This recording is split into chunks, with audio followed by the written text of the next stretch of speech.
Hello everyone, কেমন আছো তোমরা সকলে? আশা করি সকলেই খুব ভালো আছে। সকলকেই জানাই শুভ সকাল। এটা হচ্ছে কি ব্লগ নাম্বার 2। তো সকাল সকাল এখন আমি দুধ আর বিস্কুট খেয়ে নিচ্ছি। আচ্ছা, তোমাদের কার কার আমার এই ছোট ছোট ভিডিওগুলো দেখতে ভালো লাগে অবশ্যই কিন্তু জানাবে। আমি বেশি বড় ভিডিও একদম বানাই না, ছোট ভিডিও কেউ দেখতে চায় না, আর বড় ভিডিও বানালে তো আরোই কেউ দেখবে না। আজকে যেহেতু রান্নার দায়িত্বটা আমার ছিল, তাই খাওয়া দাওয়া কমপ্লিট করে এখানে আমি শাক বাছতে বসে পড়েছি। এইসব শাক টাক বাছা তো একদমই বোরিং কাজ, একদমই বিরক্তিকর। তার উপরে আমি আবার এই শাকের নামই জানি না যে এটা কি শাক বাছছি আমি। তার মানে একবার ভেবেই দেখো আমি কি সুন্দর রান্নাটাই না করব। তোমরা কারা কারা বাড়িতে রান্না বান্না করো, আর বাড়িতে রান্না বান্না করতে কি ভালো লাগে তোমরাই বলো। আমার তো একদম ভালো লাগে না রান্না করতে, তাও অগত্যা রান্নাটা করতে হবে তাই করতেছি, নাহলে করতাম না।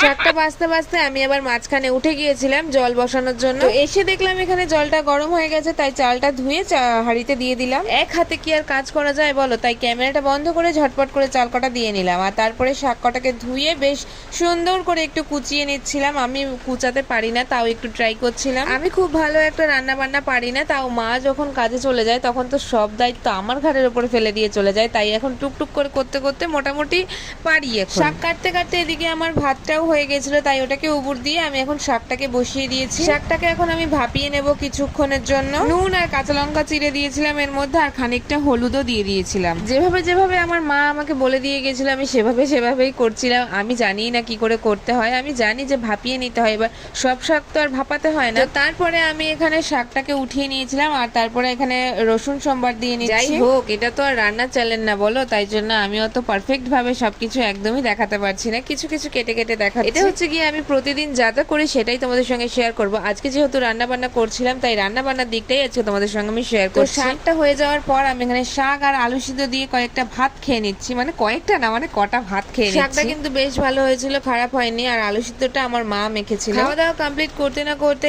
আমি আবার চলে গেলাম রান্নাঘরে, কারণ এখনো আমার রান্না বান্না কিছুই কমপ্লিট হয়নি, শুধু শাক। তোমরা যত তাড়াতাড়ি ভিডিওটা দেখছো তত তাড়াতাড়ি একদমই কিছু হয়নি, অনেক অনেক অনেক টাইম লাগে আমার রান্নাতে। প্রথমে আমি যা যা রান্না করবো সবকিছু আগে কেটে কুটে নিয়েছি। আলু, বিন আর হচ্ছে গিয়ে মাছের ঝাল করব, তার জন্য ঝিরিঝিরি করে আলু কেটে নিয়েছি। সরি ওটাকে আমি বিন বলে ফেলেছি, ওটা বরবটি হবে। তো প্রথমেই আমি বরবটি আর আলুর একটা তরকারি করে নিয়েছি। এখন এই গুঁড়ো মাছগুলোকে ভেজে নেব। মাছের ঝাল করব, তার জন্য আগে মাছটাকে ভেজে নেব। আমি হাত দিয়ে দিতে ভীষণ ভয় পাচ্ছিলাম, তাই খুন্তি দিয়ে দিয়েছি। মাছ ভাজতে গেলে আমার কিন্তু ভীষণ ভয় লাগে, ফটাস ফটাস করে তেলগুলো ফেটে ওঠে আর ভীষণ ভয় করে। তবে গুঁড়ো মাছ অত বেশি ফোটে না, কিন্তু বড় মাছগুলো ভীষণ ফোটে। এখন মাছ ভাজা কমপ্লিট হয়ে গেছে, আর এখন এই যে আলুগুলোকে ভেজে নেব ভালো করে। আমার না একদমই মশলা বাটতে লেদ লেদ লাগছে, তাই জন্য আমি একটু কটা কাঁচা লঙ্কা চিড়ে দিয়েছি এর মধ্যে। আর যা যা মশলাপাতি লাগে সেসব দিয়ে তরকারিটা কমপ্লিট করে দিলাম। তো আজকে